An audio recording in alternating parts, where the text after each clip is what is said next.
wabarakatuh. Waalaikumsalam. Hadirin jamaah sholat maghrib sholat tahun, mobil khusus yang sama-sama kita hormati keluarga kita Bapak Ahmad Sopan, orang tua kita Bapak Haji Rastum, Bapak Dasum, dan yang sama-sama kita muliakan yaitu guru kita bersama Bapak Ustadz Mukarrabin Mata Anwar Hayati. Mari saja kita mulai pengajian pada malam hari ini dengan pembacaan Al-Quran yaitu surah Al-Fatihah, dikhususkan kepada Bapak Haji Zuhair bin Abdul Mustafa Syad ala hadiniyah wa ala kulli niyatin sholihah ila hadratin Nabi Muhammad sallallahu alaihi wasallam bi sirril Fatihah. A'udzu billahi minasyaitonir rajim. Bismillahirrahmanirrahim. Alhamdulillahirabbil alamin. Ar-Rahmanir Rahim. Maliki yaumiddin. Iyyaka na'budu wa iyyaka nasta'in. Ihdinas siratal mustaqim. Siratal ladzina an'amta 'alaihim ghairil maghdubi 'alaihim waladdallin.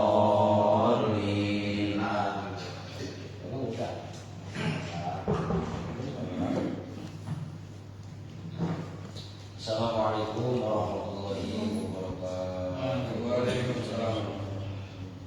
Ya Rabbi bil Mustafa balligh maqasidana waghfir lana ma.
Bener gak? Nah, colokin yang benar, diulangi. Nah, adminnya udah canggih. Apa baterainya habis apa? Habis dimakan siapa orang baterai itu di situ ya? Lah gitu maksudnya. Di situ membangun mentalitas itu berat sekali. Ya berat dalam arti ya itu tadi. Ketika yang kita kedepankan adalah Allah, nawaitu kita adalah Allah. Mau musola kek, mau ngurus musola kek, ngurus masjid kek, ngurus majelis taklim kek, bahkan ngurus diri kita sendiri, bisa menempatkan di musola, di masjid dalam kaitannya sholat berjamaah itu tantangannya sedikit. Orang baru tobatnya kadang-kadang kok ada aja nyertuk. Lah tumben lu, kan begitu kan? Lu maaf kata lu. Kalau niatnya tobat itu asal-asalan, tapi kan ya mohon maaf, itu kan sebenarnya tergantung dari kita juga. Ya memang ini perlu kedewasaan berpikir dan perlu kematangan rohani.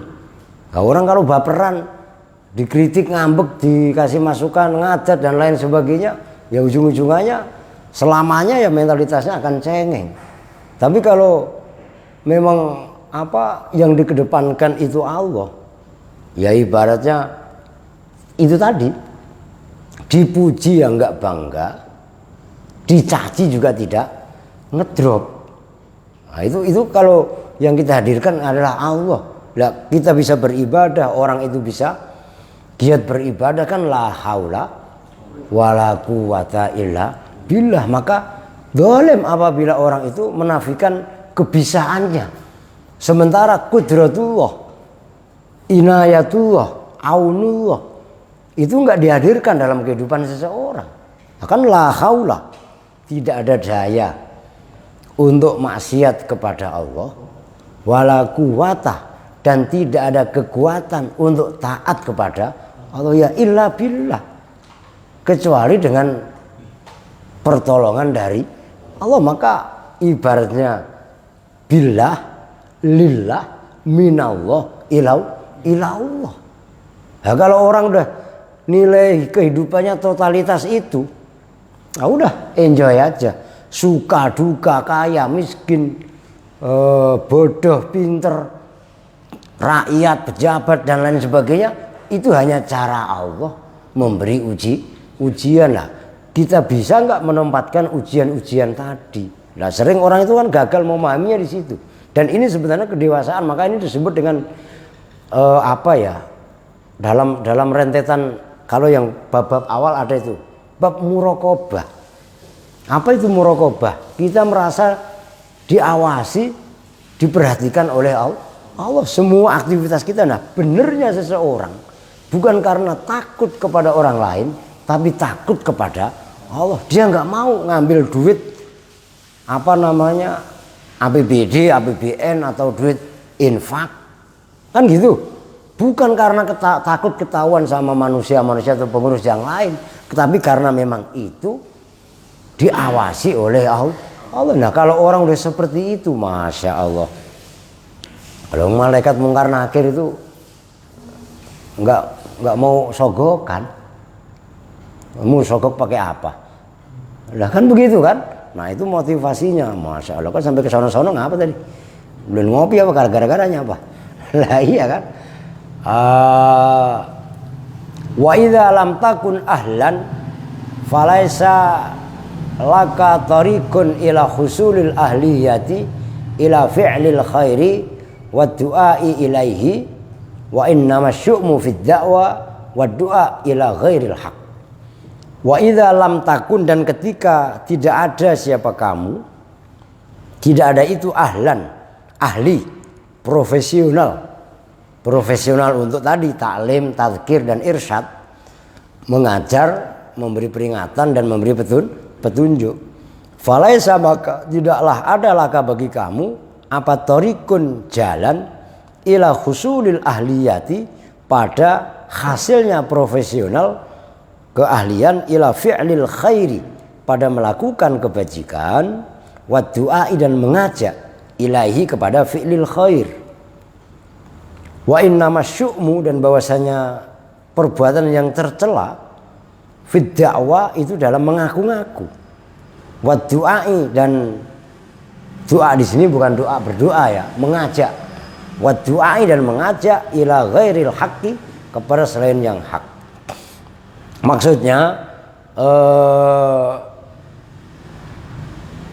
wa idza lam takun ahlan falaisa laka tariqun ila husulil ahliyati ila fi'lil khair wa du'a ilaih. Kalau memang kamu menolak mengajar, menolak memberi irsyad, menolak memberi peringatan dengan alasan saya bukan orang yang pas untuk itu, maka bukan berarti kamu membangun alasan ulang untuk profesional kaitannya mengajak. Kita mengajak, maaflah kalau boleh, kan ada jamaah tabligh itu yang suka mengajak ya, itu kan itu kaitannya ini ya. Kalau saya nggak pernah menganggap jamaah tabligh itu musuh, tetap aja kalau saya pribadi saya anggap aja itu partner kan gitu. Nah saya sendiri nggak ada waktu untuk ngajak tetangga, ayo Pak kita sholat berjamaah dan lain sebagainya ya. Mereka meluangkan waktu, cuman karena sekarang PPKM aja nggak boleh kan. Sebenarnya itu juga bagus juga, dalam arti jangan kita beralasan nunggu kita sempat, nunggu kita bisa, nunggu kita profesional. Karena kalau ibaratnya orang guru ngajar itu apa namanya istilahnya, sertifikasi guru kan gitu. Ngono Pak Haji, sertifikasi lisensi, emang dasar tukang kredit motor lisensi mulu ya. Ya kan ya. Sertifikasi guru itu kan harus ngikut kursus itu sekian 30 jam kalau salah Pak Haji ya. Dua minggu 2 minggu itu kalau itu ya itu antara sekian jam itu baru mendapat sertifikasi guru. Lo ngajar agama ya nggak perlu itu amat lah istilahnya kan gitu. Orang kita yang gaji langsung sama Allah kok kan begitu kan. Yang penting ada keniatan yang benar, maaf kata. Yang kemarin pun saya sebenarnya pernah saya buat status juga. Saya bangga kalau melihat ustadz muda itu ceramah di mimbar bisa di mana-mana istilahnya kan gitu.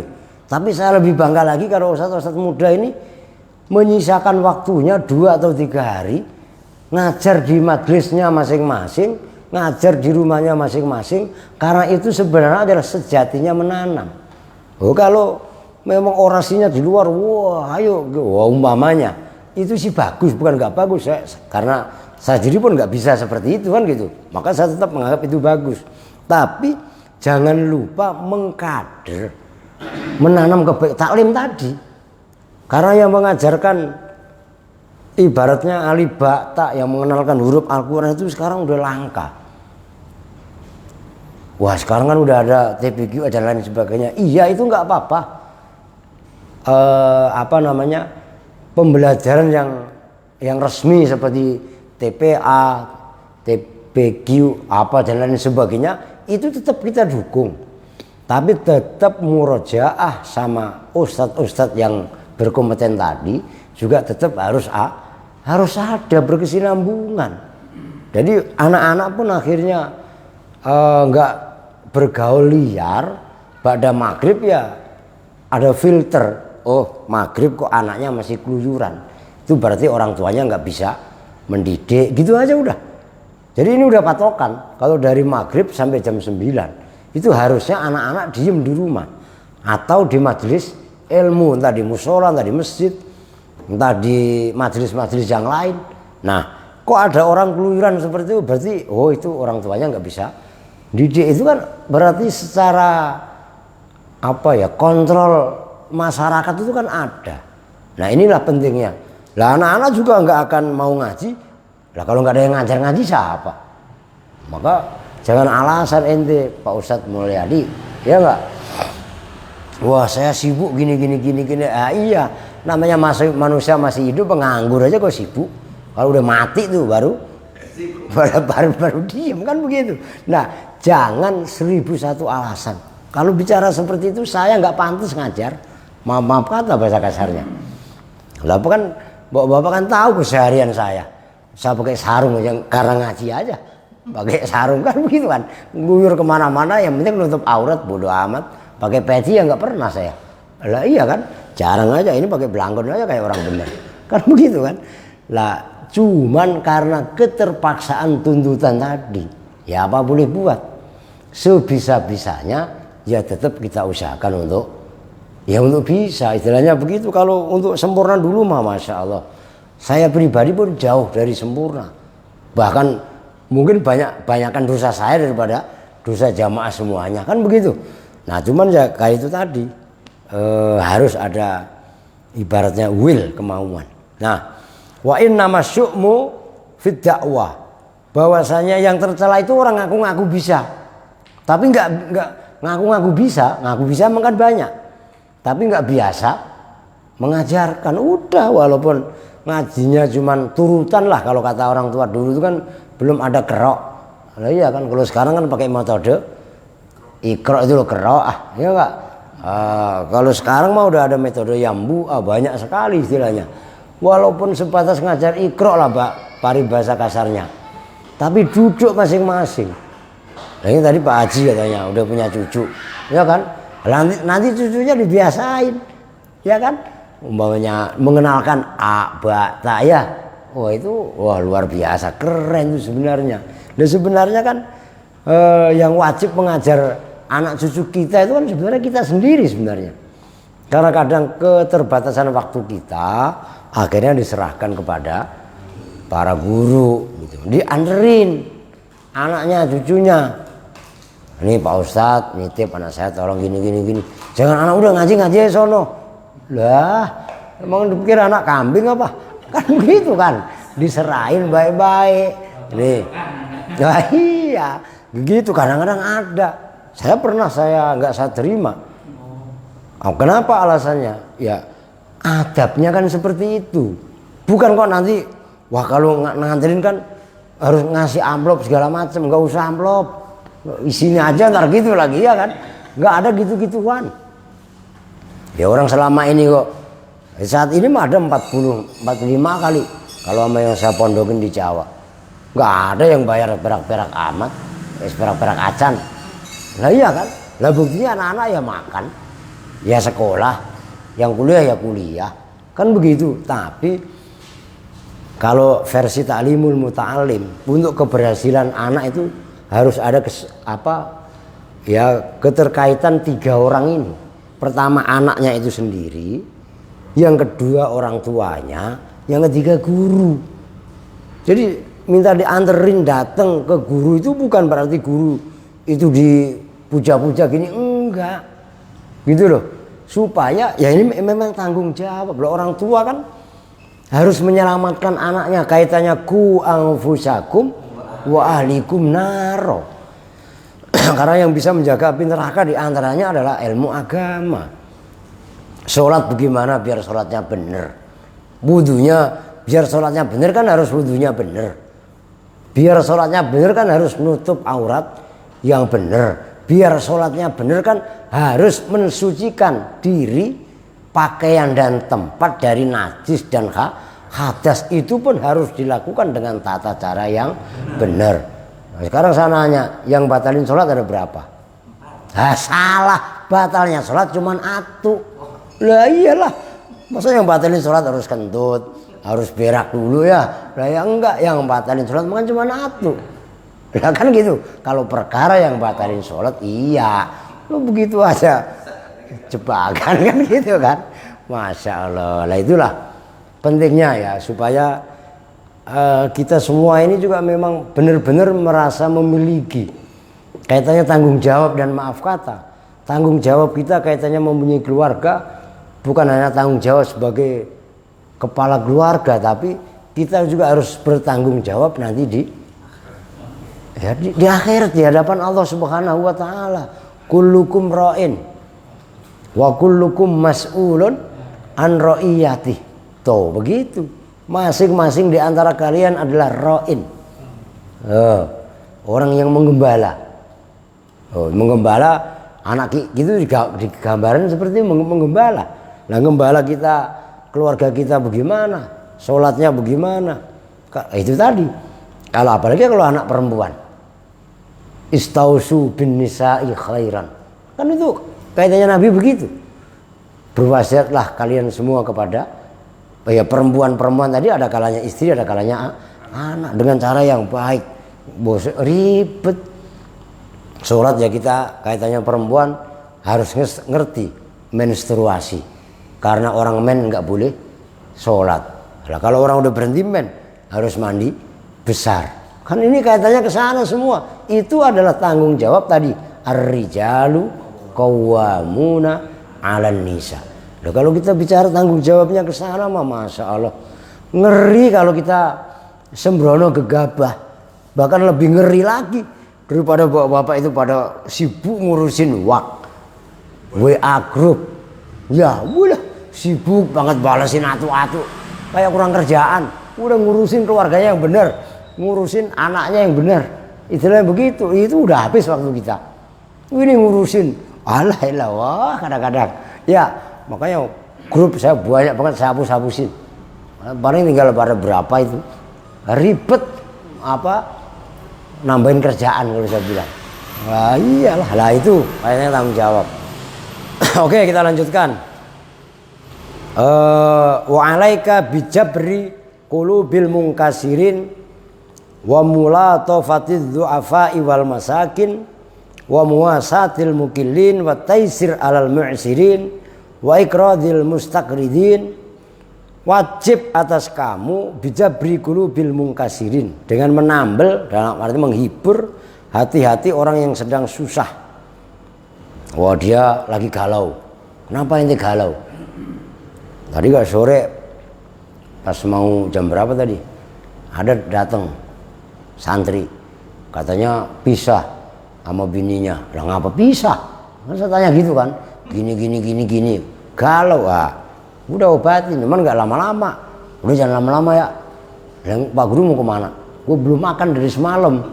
Lah kalau dari semalam sampai tadi jam 5 sore, lah ukuran udah begini kan? Ini nggak bisa ditunda nih, udah begini. Sarapan kalau bahasa saya mah. Sarapan jam 5 sore ya kan? Ada yang ngadu, ya coba dengerin sebentar. Jangan lama-lama. Kelamaan nanti kita malah terlibat di dalam urusan dia, ribet. Kan begitu. Kita hanya sebatas ngasih ya semacam win-win solution lah. Ngerti kan ya? Lah saya malah yang bingung. Lah iya kan? Dikasih masukan gini. Termasuk orang temennya Eger si Rahmat yang saya taruh di Bojongkulur datang. Pokoknya awas bandel ya. Lah setengah saya yang santri yang ya itu yang begitulah. Masya Allah, ya tetap kita wanti-wanti, kita ngasih masukan dan lain sebagainya. Termasuk wa mulatofatid du'afa, termasuk kita latif itu loh, mulatofa itu latofa yulatifu, kan Allahu latifun kan, lembut kepada orang-orang doif. Wal masakini tuh, keren gak masakini? Aman artinya orang-orang miskin. Nah iya kan, orang-orang miskin tuh. Wa muwasatil mukilin ya sama, termasuk membantu orang-orang yang sedikit rezekinya. Wa taisiri, dan memudahkan alal mu'sirin, atas orang-orang yang miskin. Mu'sirin itu ya orang yang pelarat itu gampangannya. Wa ikradil mustaqridin, dan mengutangi orang-orang yang utang. Cuman saya mengkapok udah. Ngutangnya pada rajin, bayarnya pada ogah. Lah saya kadang-kadang mengamalkan ini. Ya, dimanfaatin sama orang. La ilaha illallah, giliran saya gak punya duit, nagih susah. Lah kalau utang udah nyampe 10 tahun. Ada yang 5 tahun, ada yang 3 tahun. Lah kan ribet kan? Udah isya ini. Orang adzan belum ya? Ini semua adalah bentuk kita memberi kemudahan. Apalagi maaf, musim pandemi, ya musim pandemi itu kan memang banyak orang di PHK, banyak orang yang susah nyari duit, ya ujung-ujungannya saya ketiban pulung. Ya ketiban pulungnya apa? Ya santri-santri yatim dan duafa yang ngabur-ngabur. Mau saya tolak, nggak tega. Iya kan, udah bodo amat lah. Sama udah gitu aja udah, bodo amatin aja udah. Ini bodo amat itu bukan berarti saya nggak ngurus, justru itu udah ta'aluk saya sama Allah udah mentok. Udah, orang bukan anak saya kok. Udah dititipin sama saya, lah buktinya yang penting bocah juga nggak ada yang kelaparan. Nah itu sebenarnya ayo bersama-sama tuh ini kan teori dalam kitab nih. Kita tuangkan, kita terjemahkan dalam kehidupan yang nyata. Nah, cuman bocah kan nggak hanya makan doang. Kalau usianya sekolah ya harus disekolahkan. Loh jangan anak hanya disuruh ngaji tok. Nah, kan sekarang zaman canggih, ngelamar kerjaan juga perlu ijazah. Nah kalau hanya ngaji tok ya kasihan. Lah sekolah yang bayar. Wah itu katanya sekolah gratis, itu teorinya kan begitu. Lah prakteknya mah kan la ilaha illallah Muhammadur Rasulullah. Kan begitu kan. Makanya ya intinya ya udah adzan ya gitu. Besok kita lanjut. Intinya kita semangat untuk menebar kebaikan, bahwasanya wa ma arsalnaka illa rahmatan lil alamin. Ini motivasi utama kita, dan tidaklah kami utus engkau Muhammad kecuali sebagai rahmat kepada seluruh alam. Baru adzan, kita tutup bersama-sama dengan doa kifaratul majlis. Bismillahirrahmanirrahim. Subhanakallahumma wa bihamdika asyhadu an la ilaha illa anta astaghfiruka wa atubu ilaik. Walhamdulillahirabbil alamin. Wa lafu minkum. Assalamualaikum warahmatullahi wabarakatuh.